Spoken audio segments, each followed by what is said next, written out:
Hello and welcome to Unsolved Mysteries. Tonight we'll be talking about the curious case of Mary Baron, also known as Adrasdea. This horrific saga has left multiple people and ducks dead, and a trail of murder, lies, and poop.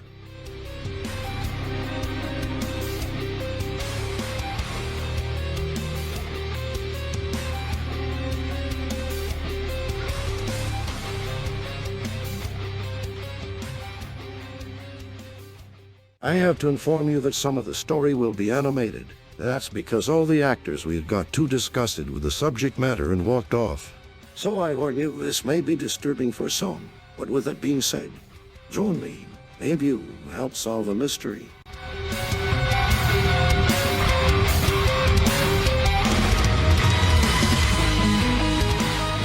Our story starts out in Florida with the murder of Robert Lowe's, who had cerebral palsy. Mary had pretended to be a nanny but was secretly sleeping with Robert, his husband. One night, Robert, his husband, strangled and murdered Robert and put her in a shallow grave. Mary has told many different versions of this night. We think this is how it went. Oh!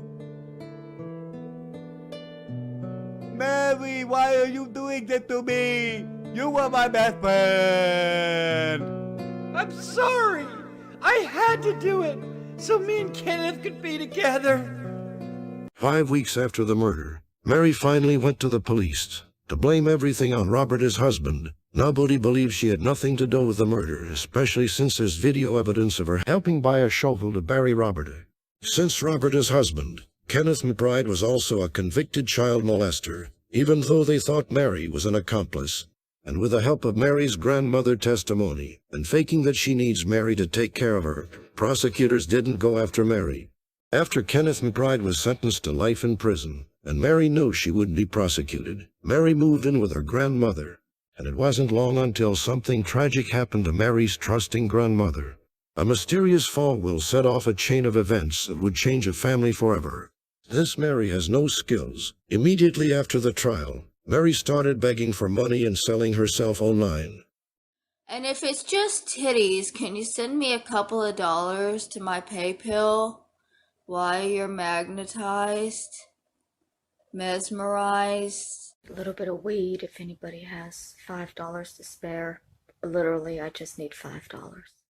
Sometime after the trial, Mary's grandma has a bad fall, and for some reason, Mary waits an entire day to call for an ambulance. Mary's grandmother later died of her injuries, which should be a time when families come together, but Mary immediately started talking about inheritance.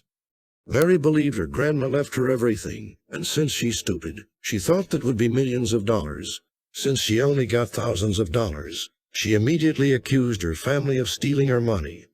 After she rapidly spent the money she did inherit, Mary was homeless and living in vehicles in random parking lots. When she finally realized yelling and screaming about how she was robbed of her inheritance wasn't gonna make her money, Mary got on a bus to California, never to be seen again. If you have come across this person called Unsolved Mysteries, don't approach her. If the smell doesn't knock you out, the fecal matter on her hands could cause serious injury. Update: Mary has been found roaming the streets of LA, usually wearing garbage and asking for drugs from homeless people. We are told Mary spends most of her days not showering and yelling at her phone. She appears to have a weird, codependent, unknown relationship with this man, James Robert Clark III, a 38-year-old known stalker that brags about being sexually attracted to 16-year-olds. Even though investigators want to speak with her, they decided to leave her alone. Nothing can be worse than the sad life she is living now.